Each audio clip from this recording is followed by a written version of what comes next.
Helen, and we have Judy Oberlander from Ojai viewing. Today, we are going to read the poems and letters of John Keats. Thank you, everyone, for joining us. In case John doesn't get on, he's listed as first. We'll just start with Corrine. But let's just see if he can get in before I finish my intro. Otherwise, I'll just ask Corrine to jump in and take over. John Keats was born on October 31st, 1795 in London. He died at age 25 years and 4 months on February 23rd, 1821 in Rome from tuberculosis, as had other members of his family. He wrote in a letter to George and Georgiana Keats in 1819, "Do you not see how necessary a world of pains and troubles is to school an intelligence and make it a soul?"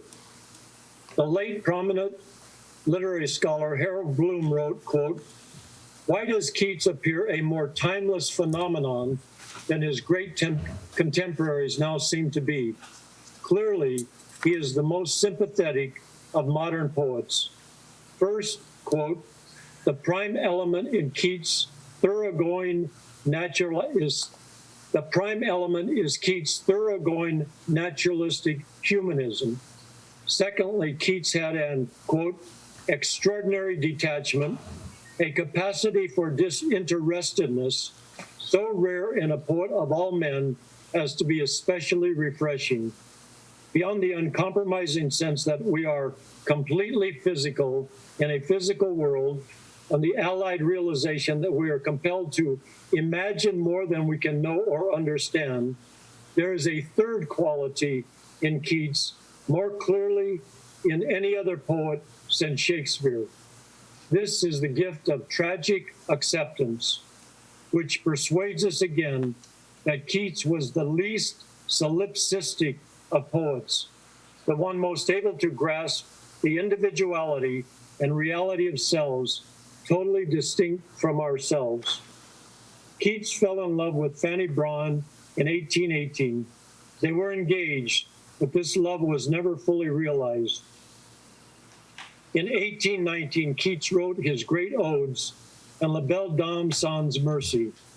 For a year and a half, he wrote poetry that was equal to any poems ever written in the English language. In his Ode to Psyche, he wrote, "I see and sing by my own eyes inspired." Now, John's not up yet, so I'm going to put John at the last. The distinguished readers are, in order of appearance, Corrine Conley, Helen Richman, Valerie Elson. I don't see Valerie, but we'll deal with that but when it's her turn, and then John Towey. Here's Corrine Conley.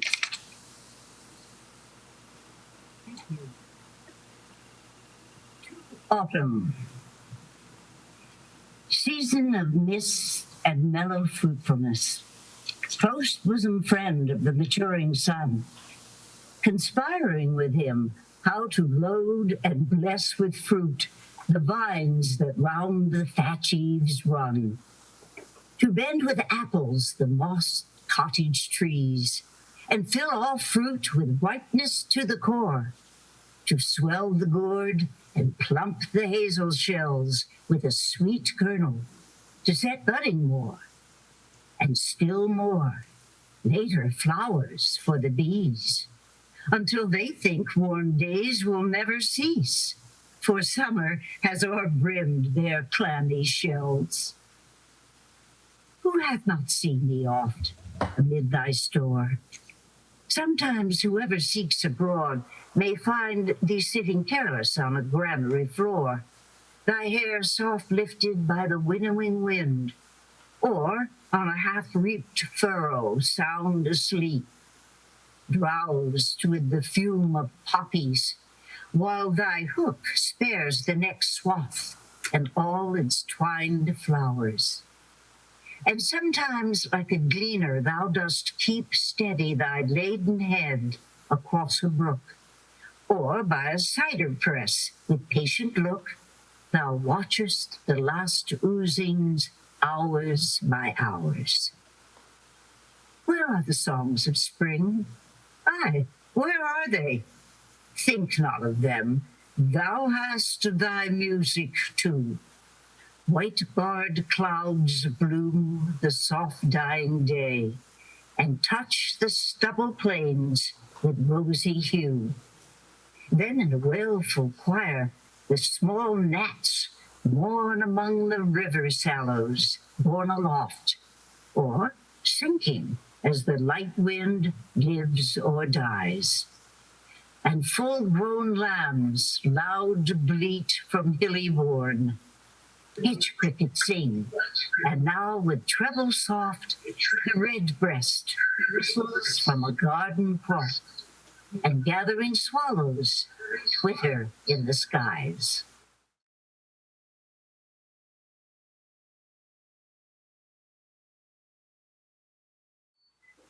Ode to Psyche. O goddess, hear these tuneless numbers, wrung by sweet enforcement and remembrance dear. And pardon that thy secrets should be sung even into thine own soft, conched ear. Surely I dreamt today, or did I see the winged Psyche with awakened eyes?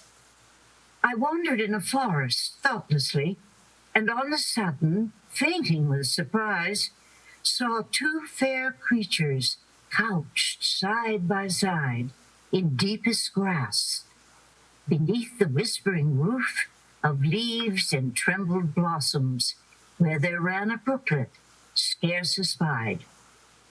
Mid hushed, cool-rooted flowers, fragrant-eyed, blue, silver-white, and budded Tyrian, they lay calm-breathing on the bedded grass, their arms embraced, and their pinions too. Their lips touched not, but had not bade adieu, as if disjoined by soft-handed slumber, and ready still past kisses to outnumber at tender eye-dawn of Aurorian love. The winged boy I knew, but who wast thou, O happy, happy dove, his Psyche true? O latest born and loveliest vision far of all Olympus's faded hierarchy, fairer than Phoebe's sapphire region star, or Vesper, amorous glowworm of the sky, fairer than these, though temple thou hast none, nor altar heaped with flowers, nor virgin choir to make delicious moan upon the midnight hours. No voice, no lute, no pipe, no incense sweet from chain-swung censer teeming, no shrine, no grove, no oracle, no heat of pale-mouthed prophet dreaming. O brightest, though too late for antique vows, too late for the fond believing lyre, when holy were the haunted forest boughs, holy the air, the water, and the fire. Yet even in these days, so far retired from happy pieties, thy loosened fans, fluttering among the faint Olympians, I see and sing with my own eyes inspired. So let me be thy choir, and make a moan upon the midnight hours. Thy voice, thy lute, thy pipe, thy incense sweet from swinged censer teeming, thy shrine, thy grove, thy oracle, thy heat of pale-mouthed prophet dreaming.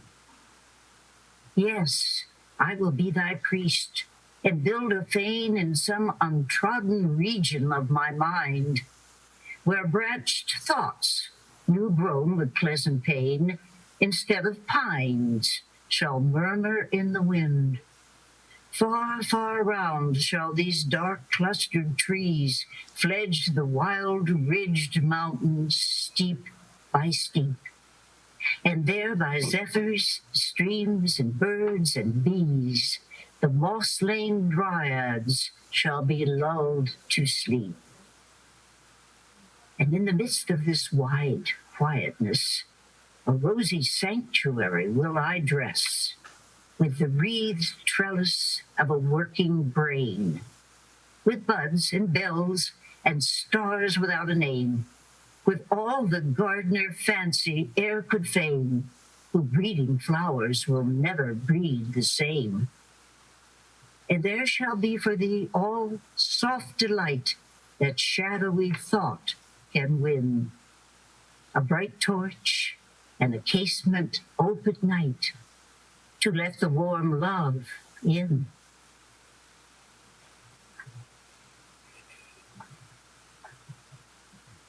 On first looking into Chapman's Homer, much have I traveled in the realms of gold, and many goodly states and kingdoms seen. Round many western islands have I been, which bards in fealty to Apollo hold. Oft of one wide expanse I had been told that deep-browed Homer ruled as his domain. Yet did I never breathe its pure serene, till I heard Chapman speak out loud and bold. Then I felt like some watcher of the skies, when a new planet swims into his ken, or like stout Cortez, when with eagle eyes he stared at the Pacific, and all his men looked at each other with a wild surmise, silent upon a peak in Darien.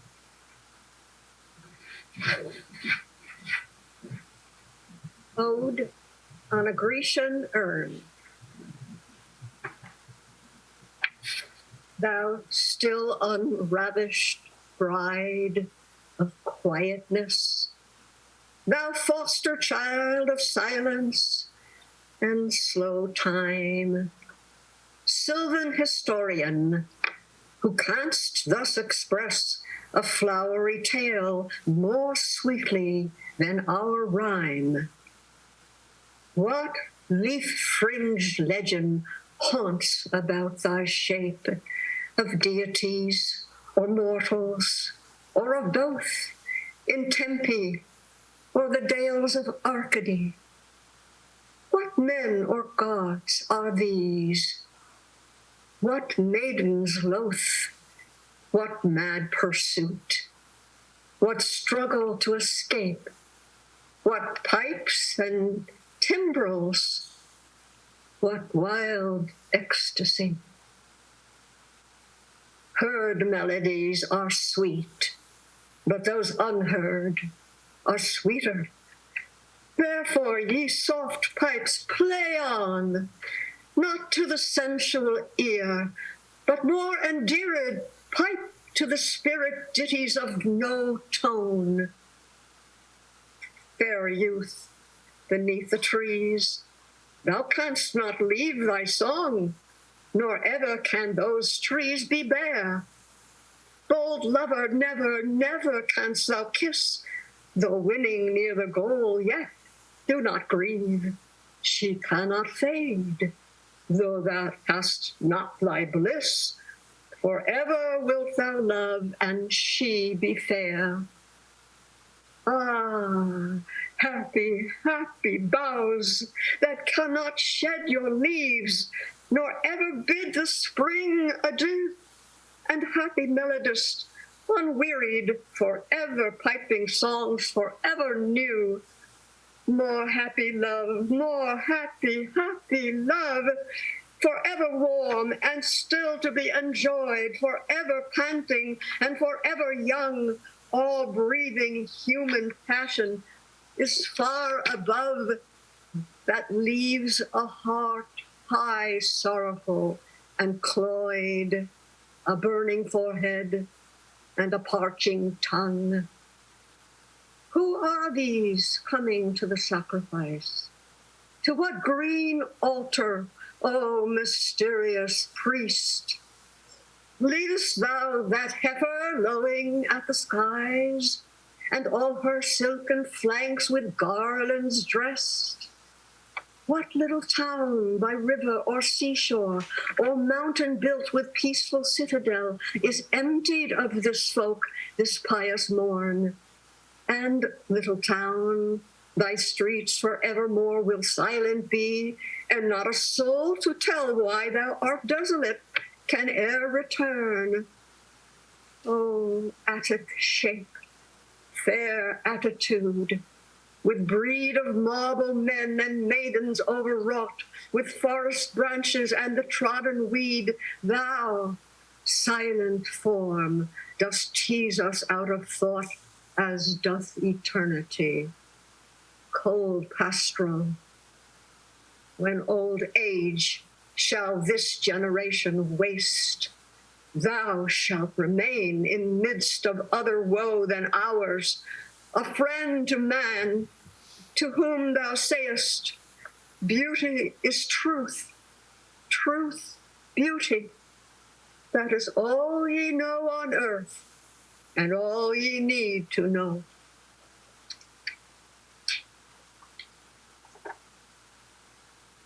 Ode to a Nightingale.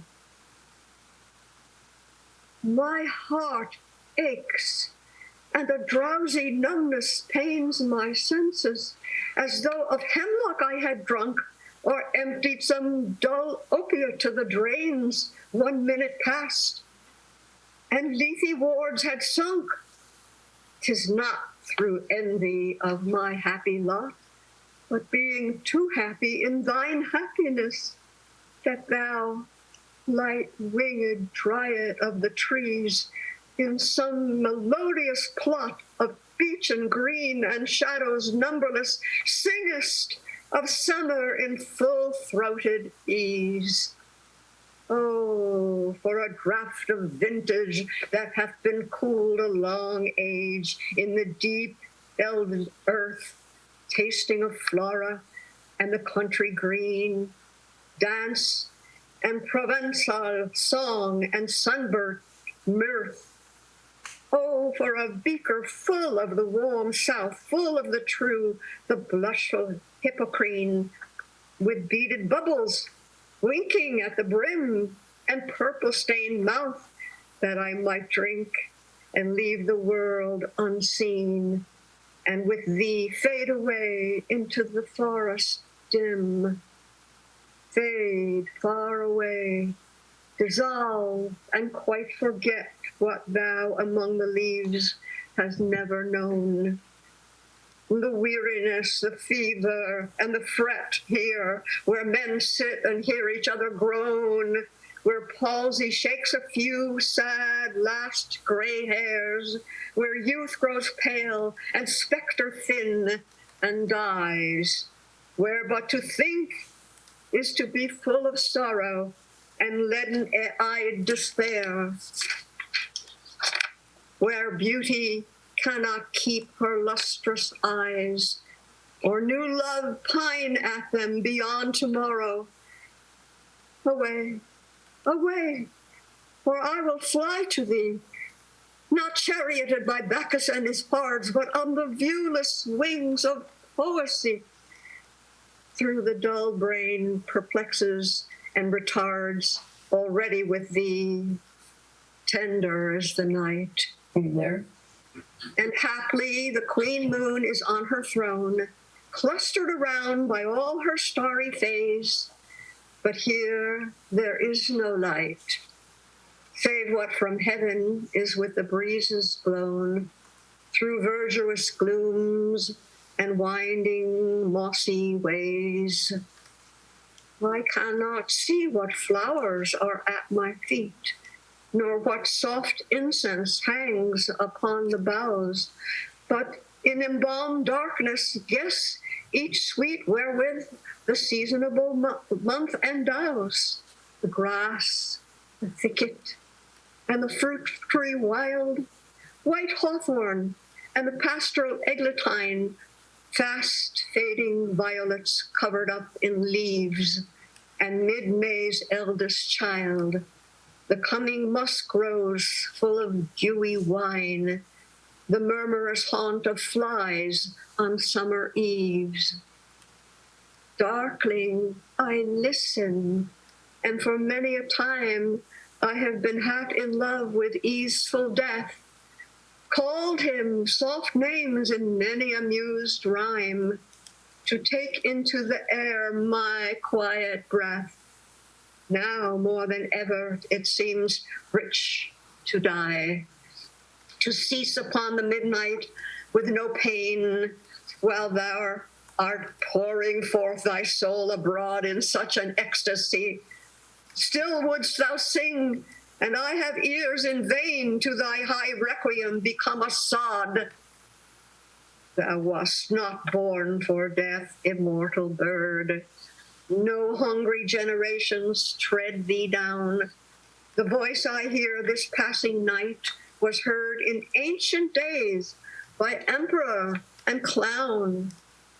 Perhaps the self-same song that found a path through the sad heart of Ruth, when sick for home she stood in tears amid the alien corn, the same that ofttimes hath charmed magic casements, opening on the foam of perilous seas in fairylands forlorn.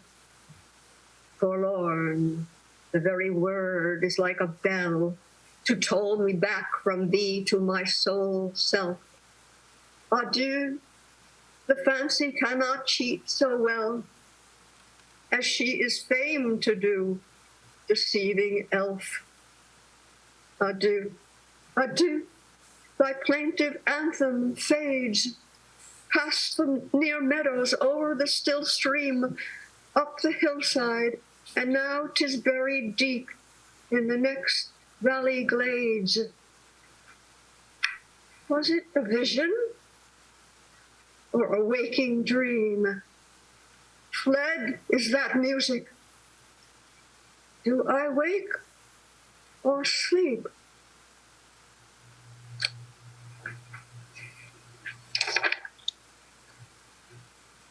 La Belle Dame sans Merci, a ballad. Oh, what can ail thee, knight at arms? Alone and palely loitering, the sedge has withered from the lake, and no birds sing.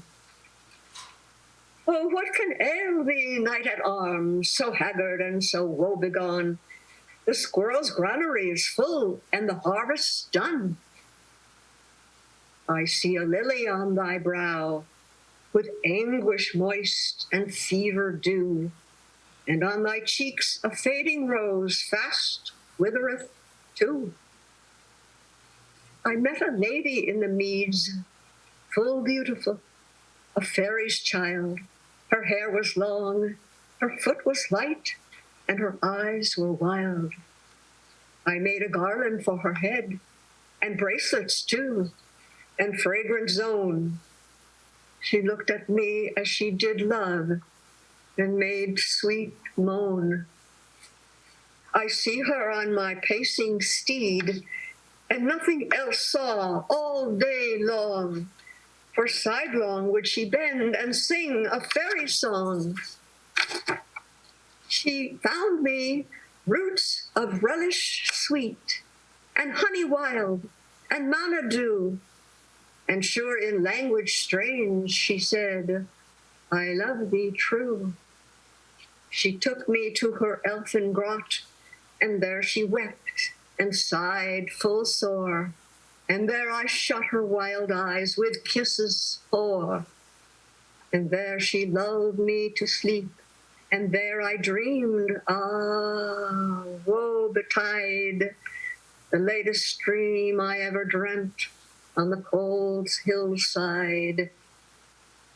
I saw pale kings and princes too, pale warriors, death pale were they all. They cried, La Belle Dame sans Merci, thee hath in thrall. I saw their starved lips in the gloam, with horrid warning gaped wide, and I awoke and found me here on the cold hillside.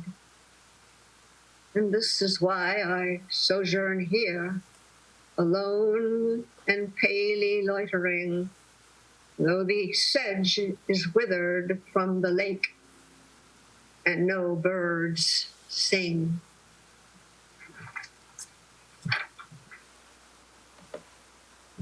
Ode on indolence. They toil not, neither do they spin. One morn before we were three figures seen, with bowed necks and joined hands side-faced, and one behind the other stepped serene in placid sandals and in white robes graced. They passed like figures on a marble urn. When shifting round to see the other side, they came again, as when the urn once more is shifted round, the first seen shades return. And they were strange to me, as may betide with vases to one deep in Phidian lore. How is it, shadows, that I know ye not? How come ye muffled in so hush a mask? Was it a silent, deep, disguised plot to steal away and leave without a task my idle days? Ripe was the drowsy hour, the blissful cloud of summer indolence benumbed my eyes, my pulse grew less and less. Pain had no sting, and pleasure's wreath no flower. Oh, why did ye not melt and leave my sense unhaunted, quite of all but nothingness? A third passed they by, and passing turned each one the face a moment whiles to me, then faded. And to follow them I burned and ached for wings, because I knew the three. The first was a fair maid, and Love her name. The second was Ambition, pale of Cain, and ever watchful with frigid eye. The last, whom I love more, the more of blame is heaped upon her, maiden most unmeek, I knew to be my demon Poesy. They faded, and forsooth I wanted wings. Oh, folly, what is love, and where is it? And for that poor ambition, it springs from a man's little heart's short fever fit. For Poesy, no, she has not a joy, at least for me, so sweet as drowsy noons, and evenings steeped in honeyed indolence. Oh, for an age so sheltered from annoy, that I may never know how change the moons, or hear the voice of busy common sense. And once more came they by. Alas, wherefore? My sleep had been embroidered on the dim dreams. My soul had been a lawn besprinkled o'er with flowers and stirring shades and baffled beams. The morn was clouded, but no shower fell, though in her lids hung the sweet tears of May. The open casement pressed a new-leaved vine, let in the budding warmth, and thrustles lay. Oh, shadows, 'twas a time to bid farewell. Upon your skirts had fallen no tears of mine. So, ye three ghosts, adieu. You cannot raise my head cool-bedded in the flowery grass, for I would not be dieted with praise, a pet lamb in a sentimental farce. Fade softly from my eyes, and be once more in mask-like figures on the dreamy urn. Farewell, I yet have visions for the night, and for the day, faint vision there is in store. Vanish, you phantoms, from my idle sprite, into the clouds, and never more return. Ode on Melancholy. No, no, go not to Leith, neither twist wolf's bane tight-rooted for its poisonous wine, nor suffer thy pale forehead to be kissed by nightshade, ruby grape of Proserpine. Knit not your rosary of yew berries, nor let the beetle nor the death moth be your mournful Psyche. nor the downy owl a partner in your sorrow's miseries. For shade to shade will come too drowsily and draw the fretful anguish of the soul. But when the melancholy fit shall fall sudden from heaven like a weeping cloud that fosters the droop-headed flowers all and hides the green hill in the April shroud, then glut thy sorrow on a morning rose, or on the rainbow of the salt sand wave, or the wealth of globed peonies. Or if thy mistress comes some strange anger shows, imprison her soft hand and let her rave and feed deep, deep upon her peerless eyes.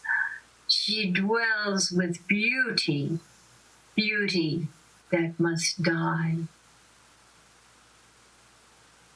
And joy, those hand is even in his slips, bidding adieu and aching pleasure nigh, turning to poison while the bee mouth sips, aye, in the very temple of delight, veiled melancholy as her sovereign's shrine. Though seen of none save him whose strenuous tongue can burst joy's grape against his palate fine, his soul shall taste the sadness of her might and be among her cloudy trophies hung. Bright star, would I were steadfast as thou art, not in lone splendor hung aloft the night and watching with eternal lids apart, like nature's patient, sleepless eremite, the moving waters at their priest-like task of pure evolution, round earth's human shores, or gazing on the new soft fallen mask of snow upon the mountains and the moors. No, yet still steadfast, still unchangeable, pillowed upon my fair love's ripening breast to feel forever its soft fall and swell, awake forever in a sweet unrest, still to hear her tender taken breath, and so live ever, or else swoon to death. Thank you. You're Thank welcome. you, Val. Thank you, Corrine. Thank you, Helen. Is John on yet? No? Shall we talk a little bit about your book? Well, I would love to. That book began in a motel when my wife and I were displaced, and then we lived in a friend's house, and then we came to MPTF on September 25th, 2017. So that journey from what was it, July 19th or July 20, 2017 to June 14, 2019. And it's basically my wife and I, Holly, living here, and how grateful we were to be living here. Holly looked on MPTF as if it were Shangri-La, which I do too. And we were totally grateful every minute of the day. And, she came here, she didn't have to take care of the house anymore. She didn't have to cook. She didn't have to teach. It was just writing, and her health and dental and food and cleaning up and transportation, etc., was taken care of. So she loved this place, and that's a brief synopsis of it. I have a question. Your poems have dates on them. Yes. Are these the dates that the poems started, or that they were finished, or do you write a poem and then there it is? There it is. Really? Same day, same time, bingo. I probably wrote about 20 times that many poems in that time element, but these are the ones that I chose, and they're, right there in that time period. Chronologically, that's the one thing I go by, chronological. Yeah. Yeah, that's amazing. I'm on. Hello, John. Hello. I'm sorry, Harry. Don't be sorry. I have the wrong numbers and the wrong everything. Should I go ahead? Go ahead and sing and sing. And sing and sing. All right. The first poem is, I'm only doing one poem, then I'm going to be reading letters from John Keats. And this is the long title of this poem, On Sitting Down to Read King Lear Once Again. O golden-tongued romance with serene lute, fair-plumed siren, queen of far away, leave melodizing on this wintry day, shut up thine olden pages and be mute. Adieu. For once again the fierce dispute betwixt damnation and impassioned play must I burn through, once more humbly essay the bitter sweet of this Shakespearean fruit. Chief poet, and ye clouds of Albion, begetters of our deep eternal theme, when through the old oak forest I am gone, let me not wander in a barren dream, but when I am consumed in the fire, give me new phoenix wings to fly at my desire. He loves Shakespeare. Now, I've got a bunch of these letters that Harry'd like me to read. And, you know, they were written like 1817 and 1818. He only lived to be 25. You may have said that earlier, Harry. But so he's like 22 years old when he's writing this, 22 or 23. So I'm trying to find some youthful sound to. This is a letter from him to J.H. Reynolds. I looked it up. I don't know. He's obviously a friend, but it's not, it's not the great painter. I don't know who he is. Do you know who he is, Harry? I know he's a friend. That's what I know. Yeah, okay. It was on April 18th, 1870. I find that I cannot live without poetry, without eternal poetry. Half the day will not do, the whole of it. I began with a little, but habit has made me a Leviathan. I had become all in a tremble with not having written anything of late. The sonnet overleaf did me some good. I slept the better part of last night for it. This morning, however, I'm nearly as bad again. Just now I opened Spencer, and the first lines I saw were these. Quote, "The noble heart that harbors virtuous thought and is with child of glorious great intent." Okay, the next letter is on imagination, the life of sensation rather than of thought. This is a letter to a guy named Benjamin Bailey, 22nd November, 1817. He was born in 1795, so he's 22, I guess, here. He's going to die in 3 years. But I'm running my head into a subject which I'm certain I could not do justice to under 5 years' study and 3 volumes of octaves, and moreover, long to be talking about the imagination. I'm certain of nothing but of the holiness of the heart's affection and the truth of imagination. What the imagination sees as beauty must be truth, whether it existed before or not, for I have the same idea of all our passions as of love. They are all in their sublime, creative, essential beauty. In a word, you may know my favorite speculation by my first book, and the little song I sent in my last, which is a representation from the fancy of the probable mode of operating in these matters. The imagination may be compared to Adam's dream.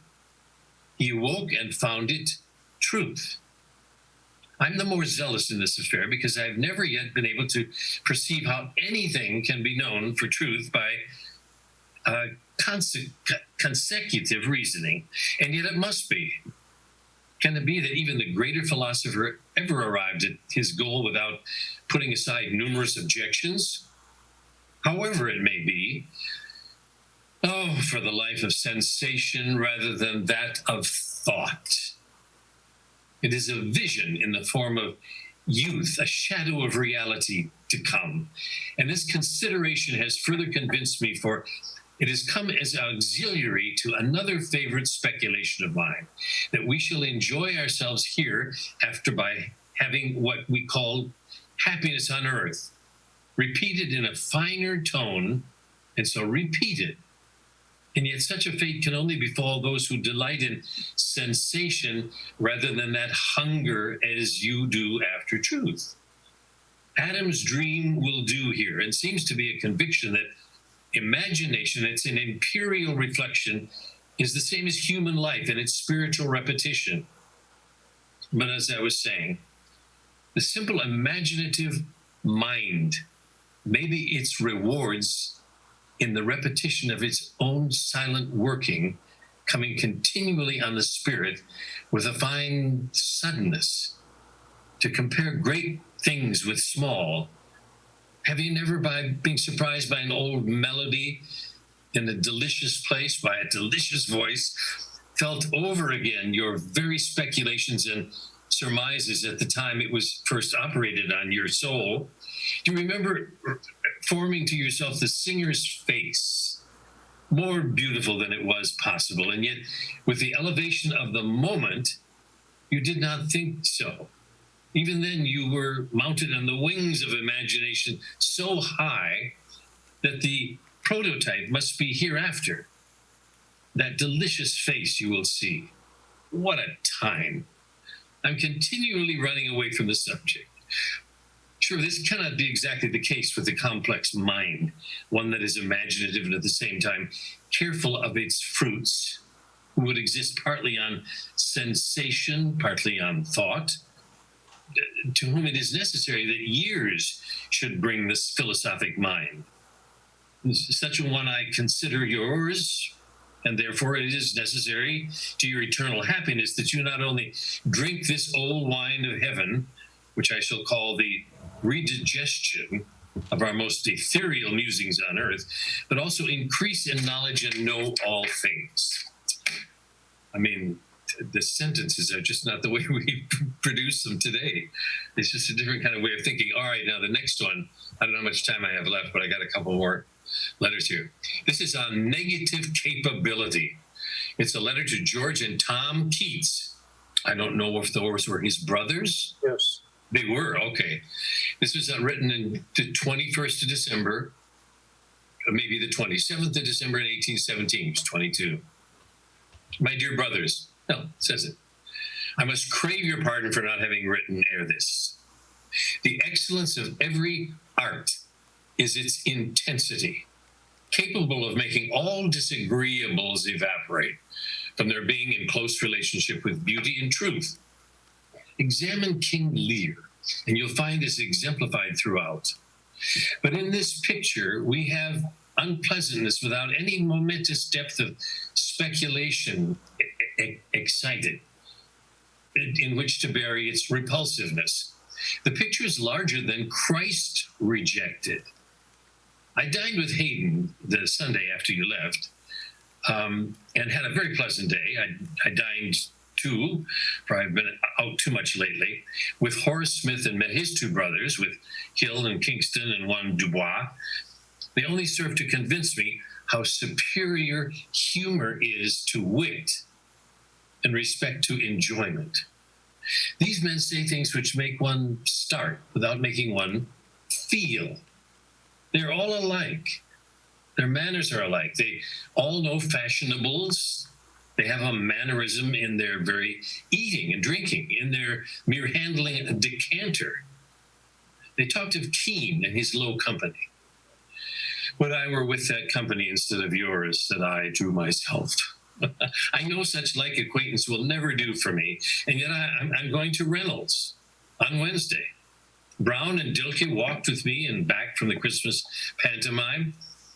I had not a dispute, but a disquisition with Dilke on various subjects. Several things dovetailed in my mind, and at once it struck me what quality went to form a man of achievement, especially in literature, and which Shakespeare possessed so enormously.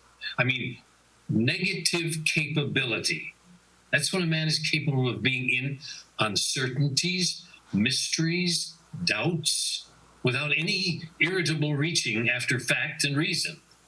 Coleridge, for instance, would let go by a fine, isolated verisimilitude caught from the penetralium, I don't know the word, do you know that word? Penetralium of mystery, from being incapable of remaining content with half knowledge. This pursued through volumes would perhaps take us no further than this, that with a great poet, the sense of beauty overcomes every other consideration, or rather obliterates all consideration. Okay, another one. This is on the aims of poetry, another letter to J.H. Reynolds, written a year later in 1818. We hate poetry that has palpable design upon us, and if we do not agree, seems to put its hand in its breeches pocket. Poetry should be great and unobtrusive, a thing which enters into one's soul and does not startle it or amaze it with itself, but with its subject. How beautiful are the retired flowers. How would they lose their beauty were they to throng into the highway crying out, "Admire me, I'm a violet," or "Dote upon me, I'm a primrose." Modern poets differ from the Elizabethans in this. Each of the moderns, like an elector of Hanover, governs his petty state and knows how many straws are swept daily from the causeways in all his dominions, and has a continual itching that all the housewives should have their coppers well scoured. The ancients were emperors of vast provinces. They had only heard of the remote ones and scarcely cared to visit them. Well, I will cut all this. I will have no more of Wordsworth or Hunt in particular.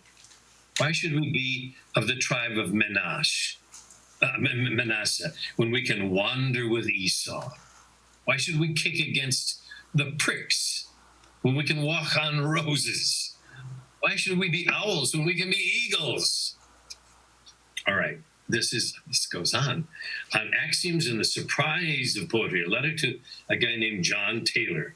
That's again on the 1818. So he doesn't have too many years to live.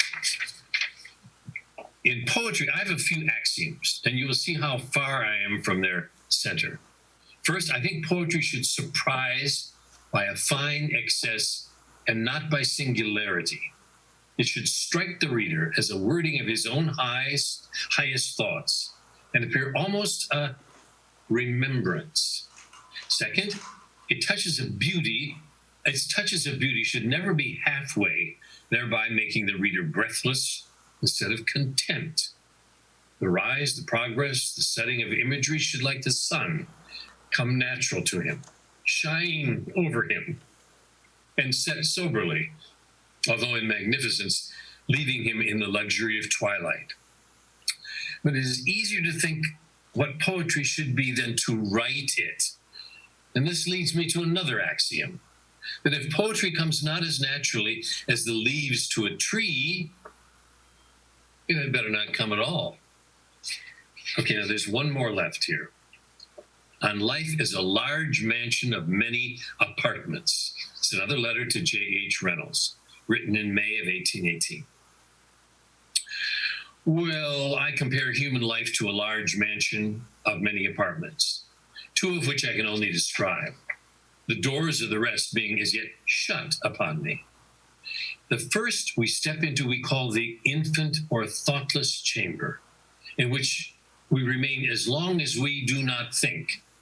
We remain there a long while, and notwithstanding the doors of the second chamber remain wide open, showing a bright appearance. We care not to hasten to it, but at length imperceptibly impelled by the awakening of the thinking principle within us. We no sooner get into the second chamber, which I shall call the chamber of maiden thought, than we become intoxicated with the light and the atmosphere. We see nothing but pleasant wonders and think of delaying there forever in delight. However, among the effects, this breathing is that tremendous one of sharpening one's vision into the heart and nature of man. of convincing one's nerves that the world is full of misery and heartbreak, pain, sickness, and oppression, whereby this chamber of maiden thought becomes gradually darkened. And at the same time, on all sides of its many doors are set open, but all dark, all leading to dark passages, we see not the balance of good and evil. We are in a mist. We're now in that state. We feel the burden of the mystery. To this point was Wordsworth come, as far as I can conceive, when he wrote Tintern Abbey. And it seems to me that his genius is explorative of those dark passages. Now, if we live and go on thinking, we too shall explore them. He is a genius and superior to us insofar as he can, more than we make discoveries and shed light in them. Here I must think Wordsworth is deeper than Milton. John, thank you. Thanks. Thank you once again, Corrine and Helen and Valerie. I deeply appreciate your richness, your depth of understanding, your great voices, and your understanding emotionally of what Keats was going through and what he wrote. And, you know, the letters, these letters are some of the most famed letters throughout the world of literature. And as you know, the ballad is an old form. The one thing, the English ballad, it's not made to sing as the earlier ballads were. And then the odes, Harold Bloom said that the Ode to Autumn was a perfect ode. And also there's a Pindaric ode, which is the first one. And then there's a Horatian ode. And these odes of Keats fall under the category of the second one. But I just want to thank you how much you enlightened me with your readings. And I was thrilled to hear all of you read. And thank you once again. And I think it's time to turn it over to Jennifer Clymer. Well, Harry, we actually have a couple of extra minutes if you wanted to expound on that more. If you're done, we are going to show a video as we get set up for discussions about Amazon Fresh and Instacart, and we're going to introduce you guys to a new junior volunteer. But I felt like there may be more that you wanted to say, and we have the time if you want to take that. Well, what I would like to say is just to ask each one of the people who read, and then the two onlookers, if they would like, just to briefly say a little bit about your feelings toward Keats. So let's start with Corrine. Well, the thing that affected me so much, just reading his work, was that he was so young when he was writing all this and died at the age 25. But I really got a kick out of John reading his letters, because I actually, felt his youthfulness, his zest and enthusiasm, and it kind of made it, I wish I'd heard you read those letters before I read his poetry, because it did kind of bring it up to contemporary life when you read that, John, and I appreciated that. Sorry, The letters were written before the poems. John, go ahead. You're on camera. What would you like to say? I'm sorry I didn't get the, because you had set it up perfectly with me reading the letters first. His enthusiasm for life and for poetry is just astounding to me at such a young age. It's just the depth of the way he thinks is just it's just amazing. He just amazes me. Well, and he comes out of, it was his time was rebellion against Pope and the others of that crowd, and he went back to what they called a purity of heart, the humanity of it. Starting back with Chaucer, and then through Milton and Shakespeare above all, and there was another one I can't remember, Spencer, Chaucer, yeah. Spencer, Shakespeare, and they all held Shakespeare above all. And Harold Bloom said that the high point in English language writing is the period from approximately 1560 to 1640, where you had Kit Marlowe, Shakespeare, Milton, John Donne, and then the second high point was the Romantic period from approximately, I don't know if I get it exactly right, 1780 to 1920 or 1790 to 1930. But let's go on to see what Valerie, I see you on there, Valerie. You want to take a minute or two and say what you think about Keats? Well, I thank you for, for everything that you do here at Motion Picture Fund. And Donnie's here also. He enjoyed the meeting, and I think these women are absolutely wonderful, and the man. Bless you. Bless you. Thank you. How about Helen Richman? Would you like to say a couple things? Well, first of all, I would have to comment on those letters. I have never, ever heard such in-depth understanding of the creative process. And John reading it with such sincerity and understanding was a treasure. And the other thing I want to just quickly comment on is I was very happy to get especially to read Ode to a Nightingale because I actually had a spiritual experience with a bird, and I actually used that experience where the place I used to live, a bird came to the window and fluttered and had nothing to stand on but just fluttered and just kept looking at me through the window. And I said, oh, I wish my husband could see this. And the next day, he stood next to me, and the bird came back and did the same thing again, and then never came back again. So I will never forget that. So when I'm reading Ode to a Nightingale, I'm totally using this wonderful experience with the bird, and I felt very connected to the poem. Beautiful. Jennifer, how are we on time? Do we have a couple more minutes? We sure do. Okay, let's say what we have. 3 people here, all teachers. Let's start with Phoebe McAdams. Phoebe, and poets too. They're all poets and teachers. Phoebe, what would you like to say about Keats and this reading today? This was wonderful. I loved I loved all of it. I particularly loved hearing the letters, which I've never heard read aloud before. And it immediately sent me to Amazon because I don't think I have his letters. And now I want to read them all, or read a lot more of them. So this was wonderful. I loved this, and I loved hearing all of your voices. So sorry. You read so well, all of you. Well, talking about the letters, that's an important piece that John read, negative capability, which is essentially saying that the poet and his inspiration and his writing, the composing, he's higher than the critic because he's in a state where he doesn't know exactly, whereas the critic always, he knows exactly what he's saying. Mm-hmm. And as soon as he figures out who you are and what you're writing, he's done with you. But the poet is in that moment of uncertainties. Let's go on to Judy and then to my friend in Wisconsin, Allison.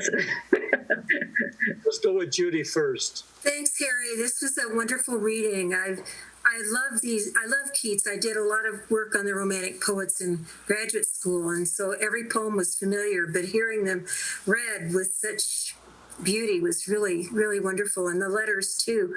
And I was just remembering, I just found out not too long ago that Keats's brother lived in Louisville, Kentucky. Did you know that? And was a great citizen of Kentucky. So it was just so his letters were sent to Kentucky. And also, was it Keats who said poets are the unacknowledged legislators of the world? Shelley. Shelley? Yeah, I couldn't remember, but yeah, it was great, and it makes you realize how wonderful his prose is too. So thanks so much for letting me be here. Well, the other thing, just in terms of talking about Keats, he believed that the poet should be a chameleon. He should be able to go into a room and to dissolve into that person he's writing, and not be, more like a Robert De Niro or a Paul Muni than a John Wayne, so to speak. And let's close this out with Allison Townsend from Wisconsin. Hi, everybody. Can you hear me okay? Yes, we can. Yeah. I'm here my thing keeps saying Tom. It's my husband's name. I don't know. The computer doesn't seem to recognize that I'm on, not him. But anyway, Allison, I can change that for you. Hold on one second. I'm going to do that really quickly. Oh, you can change that? Oh. Although I just butchered it. Sorry. That's okay.